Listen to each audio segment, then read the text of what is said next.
11 minutes after 8 o'clock, they've got 2 weeks out on Long Island to make a decision between Stephen Labate and Steve Israel. That is in the 3rd Congressional District, one that has been redrawn over the past year. Stephen is on the telephone with me this morning. Good morning. How are you?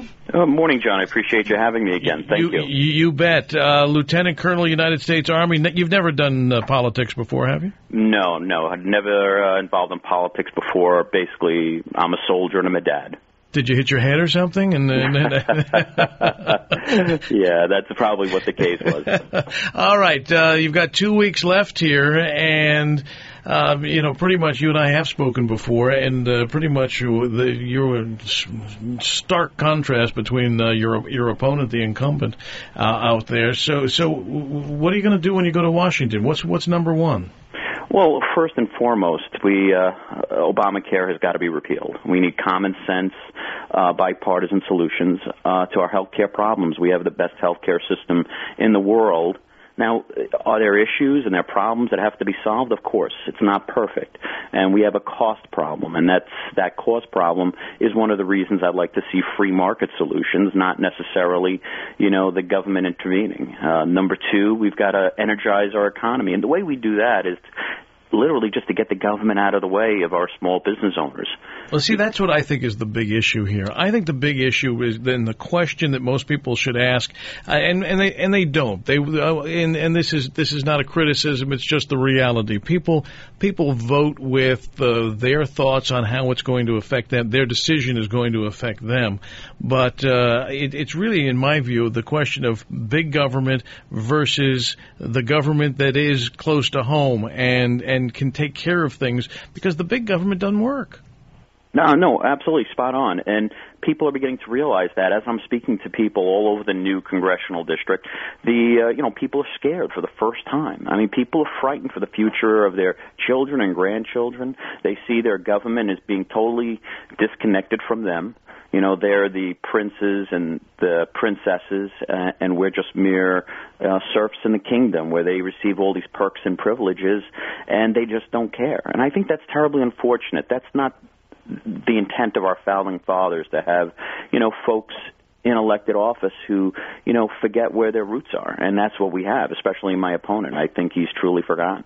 The new 3rd District is a little strange. It's the north part of Nassau County and also Queens as well. I mean, you run from Oyster Bay all the way into Bayside? Right. Actually, Kings Park and Smithtown, all of Huntington, all of the North Shore of Nassau County into Whitestone, Queens. And interestingly, as I cross across the district, people have heard of Steve Israel, mainly about his controversy, but a lot of them don't know that he is currently running for Congress in their district. So in other words, they still think Peter King is their guy or Gary Ackerman. So they've heard of issues about Congressman Israel and controversies, but they don't know he's running in their district. So a lot of folks are going to have a rude awakening when they're going to the voting booth and say, this is it. Yeah, who's this guy Labate and Israel? Right. And we've worked very hard to reach out, but most of the press that Mr. Israel has gotten in Newsday and the Post has not been very positive. No, he's got some issue, or he's got people accusing him, and I think you have it as well, of getting preferential treatment on a mortgage or something. Right. Basically, the situation is that he received a $93,000 forgiveness in his home mortgage from J.P. Morgan Chase. He short sold his house. Now, short sales are meant for folks who are, going through foreclosure or economic duress, or, folks who are trying to, survive in this environment. When you sell short a house, you've got to have serious financial problems. All right. In this instance, J.P. Morgan Chase, whatever variables they put into play here, they forgave $100,000 of Congressman Israel's mortgage. This program wasn't meant for sitting members of Congress that between he and his ex-wife they make $300,000. I think it's a classic example of preferential treatment because he's a member of Congress. I think that's deeply unfortunate, and set aside that I'm a candidate. Set aside that for a second. As an American, that makes me pretty angry, because 9 out of 10 Americans that apply for that same exact program, they would never be approved from their bank. Does short sales happen? Sure. but not within the parameters that you see Congressman Israel that he was approved. It's pretty shocking. Steve, let me ask you this question. With the breadth and sort of the different territory, geography that your district crosses, do you find concerns to be the same from Huntington to Bayside? Oh, it's so interesting because most Americans are right now frightened about the future. They see the debt. They realize it's wrong. The best way to describe it is most people, well, for example, I've knocked on 400 doors myself. And this is no longer Republicans versus Democrats or liberals versus conservatives. I think everybody realizes that's all nonsense. What they see going on today is this is right versus wrong. And what's going on today is plain wrong. For example, just 2 weeks ago, I had a meet and greet in Oyster Bay. There were 18 people there, and 7 of those folks that were there were registered Democrats. And that's very important. We're all Americans. We're just not Republicans and Democrats. Our country's in crisis. That's why we need leadership that brings us together and not tears us apart. You know, rich versus poor, middle class versus the rich against everybody. That's how countries fall apart. We need our leaders to bring us together. And, you talk about worry. There's a story in the papers this morning about Americans are worried about having enough to retire, having enough to continue, and what's going to happen. We all ultimately stop working, and a lot of people are scared to death that they're just not going to have enough wherewithal with the economy the way it is and with pensions and Social Security and everything else to even just to survive. Yeah, especially out here on Long Island. The costs here on Long Island, they're extraordinary. People are leaving this area in droves. Children are leaving their parents because they can't afford to rent an apartment and have no hope of buying a home. Basically, the costs, especially here on Long Island, are totally out of control. Look, my civilian career, since 1995, I've been a financial advisor. Actually, I'm a certified retirement counselor. And the reality is what we have to do in regards to Social Security, as well as retirement planning, people have to work longer and work harder just to make ends meet. And that's because things have just gotten so expensive. And you're exactly right. It's a big concern. And it needs to be addressed. Our costs, we need to be competitive. People need to, jobs are the answer.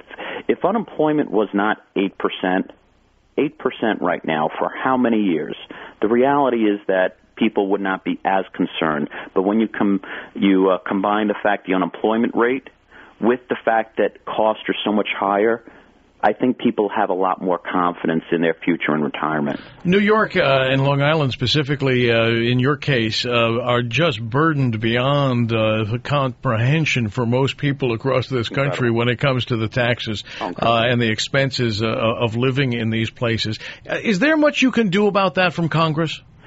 Well, what we can do from Congress is we've got to create an environment, not stimulate through, false stimuluses like the $700 billion that Steve Israel voted for, but we create an environment that's positive for our small business owners by getting out of their way. All right, and by getting out of the way, what I mean is we cutting regulations and this incredible bureaucracy that they have to deal with every day. What we want them to do is focus on creating jobs. What we want them to do is focus on expanding their businesses, not going through eons and eons of paperwork just to satisfy government bureaucracy. But what we also need to do is to cut taxes so we can give them more of their money back instead of giving it to the government so then they can make, as I mentioned earlier, false stimuluses, such as the $700 billion that my opponent voted for. So, again, what we need to do is get people back to work. And, yes, we do need to lower the regulations and cut taxes because people are suffering. And they feel like nobody in Washington is listening. And that's pretty sad. Right, and they jam it down our throats. I mean, Obamacare, 80% of Americans, every time a poll is taken, don't want it. Exactly, and that's one of the reasons why it's one of my the first thing I'm going to focus on when I get to Washington. I mean, think about it. Congressman Israel had cut $716 billion from Medicare to pay for Obamacare. Now, not many people know that. $716 billion was cut from Medicare to help pay for Obamacare. Involves 21 new taxes.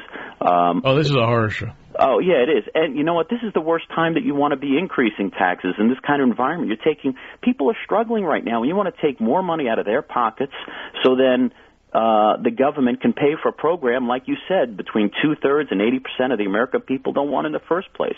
It's wrong, it's ineffectual, and what we need is a bipartisan, what we need are common sense solutions to our health care issues, not government takeover. Wait a minute, Stephen. You don't think you're going to go find common sense in Washington, do you? You know what? You really did hit your head. No, I think you can because, you know what? You've got to, but it seems to disappear, south of Philadelphia. You know what? I got a very straightforward. I have never been more optimistic for my country's future. I really have. I'm so optimistic because in 2010, we all Americans, again, all Americans, not just rich, poor, middle class, all Americans, we stood together in 2010 elections and we said no. We don't want to step forward over this precipice, all right? And as a result of that, we had a pretty substantial change in the United States Congress. And I think a lot of people in Congress, there's a lot of good folks there who are doing their best, and then you have a lot of people who are, taking up space. However, I think a lot of people in the halls of Congress have learned their lesson, and they realize the American people are paying attention. And because the American people are paying attention, these members of Congress have got to get their act together. Let us hope so. I am very optimistic for my country's future. I think the best years are just ahead of us.